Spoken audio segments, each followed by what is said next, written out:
Hello વિદ્યાર્થી મિત્રો, આજના વિડીયોમાં આપણે ધોરણ 8 ગણિતની અંદર સ્વાધ્યાય 3.1 જોવાના છીએ. તો વિદ્યાર્થી મિત્રો, આમાં જે કોન્સેપ્ટ છે સરળ વક્ર, બંધ વક્ર, બહિર્મુખ બહુકોણ, અંતર્મુખ બહુકોણ, આ બધા જ કોન્સેપ્ટ આપણે અગાઉના વિડીયોમાં ઓલરેડી જોયેલા છે. તો આપણે બધી જ વસ્તુ ડિસ્કસ નહીં કરી શકીએ. હા, તમને જે એક્ઝામ્પલમાં જે વસ્તુ આવશે એ તો સમજાવીશું જ.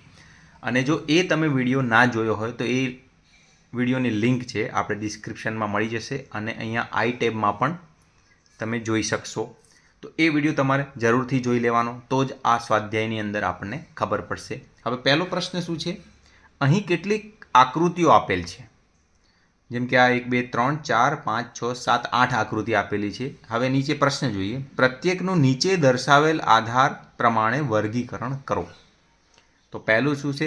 સરળ વક્ર. મતલબ આ 8 વક્ર જે છે એમાંથી સરળ કયા છે, સરળ બંધ વક્ર કયા છે, બહિર્મુખ બહુકોણ, અંતર્મુખ બહુકોણ, આ બધા જ વક્ર બહુકોણ આ બધા જ શોધવાના છે.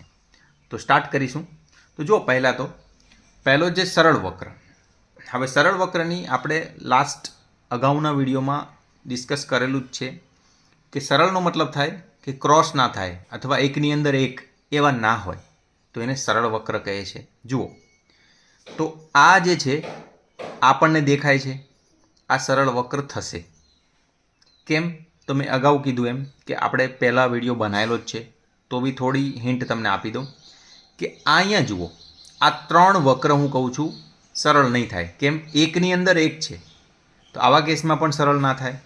અહીંયા ક્રોસ થાય છે, જુઓ, એક લીટી બીજી લીટીને ક્રોસ થાય છે, જેમ કે આ છે અને આ છે, એવા કેસમાં ના થાય. અને અહીંયા પણ જુઓ, આ લાઈન છે અને આ રાઉન્ડ છે, અહીંયા ક્રોસ થાય છે, તો એ કેસમાં પણ આપણે એને સરળ વક્ર નહીં કહી શકીએ. તો સરળ વક્રમાં કયા કયા આવશે? આ સરળ વક્ર છે, જુઓ, ક્યાંય એકબીજાને ક્રોસ થતું નથી અથવા તો એકની આકૃતિની અંદર બીજી આકૃતિ નથી, તો એ સરળ વક્ર થશે. બીજો પણ થશે, ત્રીજો નહીં થાય, ચોથો નહીં થાય, આ બંને સરળ વક્ર નહીં થાય. પાંચમો થશે, છઠ્ઠો પણ થશે, સાતમો પણ થશે, એમાં પણ ક્યાંય ક્રોસ થતું નથી. આઠમો નહીં થાય. તો સરળ વક્રમાં જવાબ લખીશું 1 નંબર, પછી 2 નંબર, ત્રીજો ચોથો નથી, 5 નંબર, 6 નંબર અને 7 નંબર. 8 પણ નહીં થાય. તો આ રીતના સરળ વક્રમાં પહેલો છે, બીજો છે, પાંચમો, છઠ્ઠો અને સાતમો. બરોબર. બીજો છે બી પ્રશ્ન, સરળ બંધ વક્ર. તો એમાં જોઈએ, જે સરળ પણ હોય અને બંધ પણ હોય.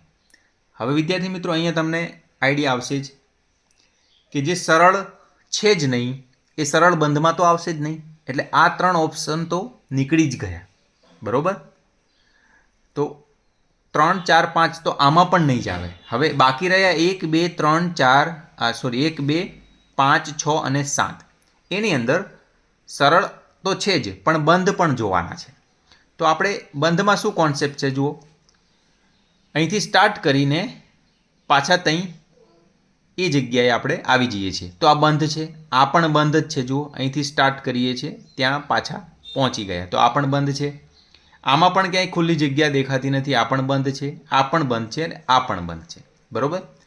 તો 1 2 5 6 7, બીમાં પણ એ જ જવાબ આવશે. 1 2 5 6 અને 7. બરાબર. ફરીથી કહી દઉં, 3 4 8 એ સરળ નથી, તો સરળ બંધ પણ ના થાય. બરાબર. સરળ જ નથી એટલે આગળ આપણે એની વાત કરાય જ નહીં. તો 3 4 અને 8 એમાંથી નીકળી જશે. હવે સી ઓપ્શન છે, સી પ્રશ્ન છે બહુકોણ. તો બહુકોણમાં શું જોવાનું છે? બહુકોણની વ્યાખ્યા આપણે અગાઉના વિડીયોમાં ઓલરેડી ડિસ્કસ કરેલી છે, તો પણ ફરીથી થોડું રિપીટ કરી દઈએ. તો પણ ફરીથી આપણે થોડું રિપીટ કરી દઈએ કે ફક્ત રેખાખંડથી બનતા સાદા બંધ વક્રને બહુકોણ કહે છે. હવે ફરીથી એ વ્યાખ્યા આપણે દિમાગમાં લાવીએ છીએ ત્યારે એ જ વસ્તુ આવે છે, સરળ બંધ વક્ર, જે સરળ છે અને બંધ પણ છે. પછી રેખાખંડની વાત કરીશું. પણ જુઓ, આ સરળ નથી, તો આ 3 તો ઓપ્શન અહીં જ નીકળી ગયા. પછી બીજી વસ્તુ જે આવે છે રેખાખંડથી બનતા. માત્ર ને માત્ર રેખાખંડથી બનતા. તો તમે જોઈ શકો આ આકૃતિ રેખાખંડથી બને છે, આમાં બધા રેખાખંડ છે, આમાં રેખાખંડ નથી. જો આ રેખાખંડ નથી એટલે બહુકોણમાં આ નીકળી જશે. જો 3, 4 અને 8 એ તો પહેલેથી જ મેદાનમાં 3, 4 અને 8 એ તો પહેલેથી જ મેદાનની બહાર છે, કારણ કે સરળ વક્ર જ નથી, તો બહુકોણની વાત જ ના કરી શકાય. તો 1, 2 તો થઈ ગયા, પાંચમો નહીં થાય, છઠ્ઠો પણ નહીં થાય, કારણ કે આ જે છે ને આ રેખાખંડ નથી. જુઓ આને રેખાખંડ ના કહેવાય, ના કહી શકાય, બરાબર. તો આ પણ બહુકોણ નથી. સાતમો બહુકોણ કહેવાય વિદ્યાર્થી મિત્રો? ના કહેવાય. જુઓ આ બે રેખાખંડ તો છે પણ આ રેખાખંડ નથી, તો બહુકોણમાં આ પણ નહીં થાય. ખાલી ને ખાલી 1 અને 2 આ બે જ ઓપ્શન બહુકોણમાં આવશે, બાકીના નહીં આવે, બરાબર વિદ્યાર્થી મિત્રો. આગળ વધીશું. બહિર્મુખ બહુકોણ અને અંતર્મુખ બહુકોણ.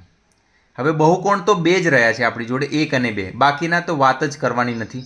હવે એની અંદર આપણે બહિર્મુખની વાત કરીએ તો બહિર્મુખ ખાલી 2 જ થશે અને અંતર્મુખ 1 જ આવશે. એ કેમ? જુઓ અગાઉના વિડીયોમાં આપણે ઓલરેડી ડિસ્કસ કરેલું છે, તો પણ સામાન્ય આપણે હિન્ટ જોઈ લઈએ. અંતર્મુખ બહુકોણ કોને કહેવાય?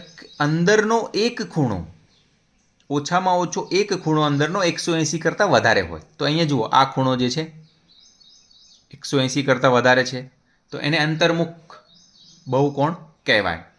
તો એક જે છે અંતર્મુખ બહુકોણ કહેવાશે અને બહિર્મુખમાં ખાલી 2 જ બચશે, બરાબર વિદ્યાર્થી મિત્રો.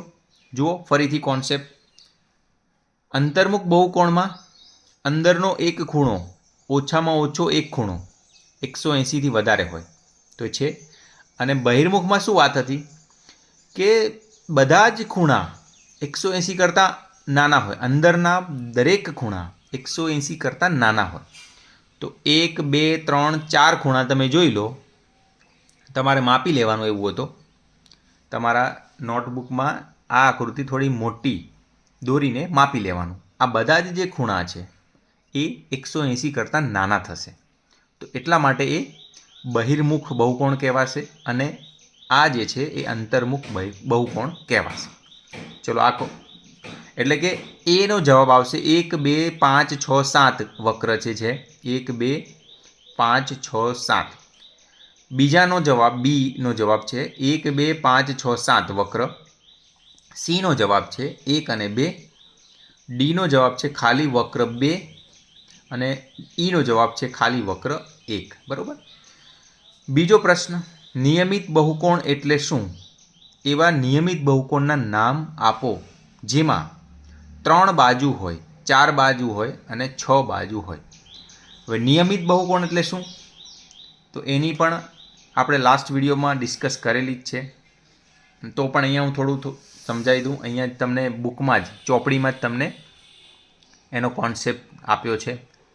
નિયમિત બહુકોણ સમબાજુ તથા સમકોણીય હોય, એટલે કે એમાં બાજુઓ સરખી હોય અને ખૂણા પણ સરખા હોય. દરેક બાજુ અને ખૂણા સરખા હોય એને કહેવાય છે નિયમિત બહુકોણ, બરાબર. એટલે આપણે અહીંયા વ્યાખ્યા લખવી હોય તો લખી શકાય, નિયમિત બહુકોણ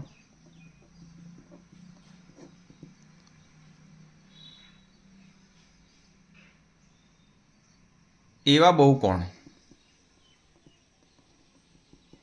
જેમાં બાજુઓ અને ખૂણાઓ સરખા હોય. દરેક બાજુઓ અને ખૂણાઓ સરખા હોય એને નિયમિત બહુકોણ કહેવાય. હવે એમાં એક ક્વેશ્ચન છે પહેલો, 3 બાજુ હોય તો 3 બાજુવાળો આપણને ખબર છે શું આવે? 3 બાજુવાળો તો આપણે સમબાજુ ત્રિકોણ આ રીતના ડ્રો કરીએ ને, અહીંયા ડ્રો કરેલું જ છે, જુઓ ને અહીંયા આ રહ્યું. 3 બાજુ સરખી, 3 ખૂણા સરખા, તો 3 બાજુની વાત કરી છે એટલે એ આવશે સમબાજુ ત્રિકોણ. એટલે પહેલાનો જવાબ આવશે સમબાજુ ત્રિકોણ. બીજાનો જવાબ 4 બાજુ હોય, 4 બાજુવાળો તો ચોરસ આવે, આપણને ખબર જ છે. 4 બાજુવાળો બહુકોણ જેમાં બાજુઓ અને ખૂણાઓ, તો તમે જોશો દરેક બાજુ ચોરસમાં સરખી હોય અને ખૂણા પણ 90 ડિગ્રીના હોય, તો ચોરસ આવશે બીજાનો જવાબ. ત્રીજાનો જવાબ 6 બાજુ સરખી હોય તો નિયમિત ષટકોણ આવશે. નિયમિત, હું તમને આકૃતિ બતાવું જ છું. નિયમિત ષટકોણ 6 બાજુ કીધી છે ને, આ રહ્યો 1 2 3 4 5 અને 6, તો આ છે નિયમિત ષટકોણ. તો આ રીતના જુઓ, બીજો પણ પ્રશ્ન આપણે સોલ્વ કરી દીધો કે એવા બહુકોણ નિયમિત જે 3 બાજુ સરખી, 3 બાજુ હોય, 4 બાજુ હોય અથવા 6 બાજુ હોય. તો 3 બાજુવાળો સમબાજુ ત્રિકોણ, 4 બાજુવાળો ચોરસ, 6 બાજુવાળો નિયમિત ષટકોણ. તો આ રીતના વિદ્યાર્થી મિત્રો જુઓ, સ્વાધ્યાય 3.1 એકદમ ડિટેલથી આપણે એના આન્સર્સ જોયા. તો આ વિડીયો કેવો લાગ્યો કોમેન્ટ કરીને જરૂરથી કહેજો. અને તમને કોઈ પણ ડાઉટ હોય આ વિડીયોમાં તો કોમેન્ટ કરીને જરૂરથી કહી શકો. જરૂરથી તમને જવાબ ચોક્કસ મળશે. તો આ વિડીયોમાં આપણે આટલું જ. નેક્સ્ટ આપણે આગળના વિડીયોમાં જોઈશું. ધન્યવાદ.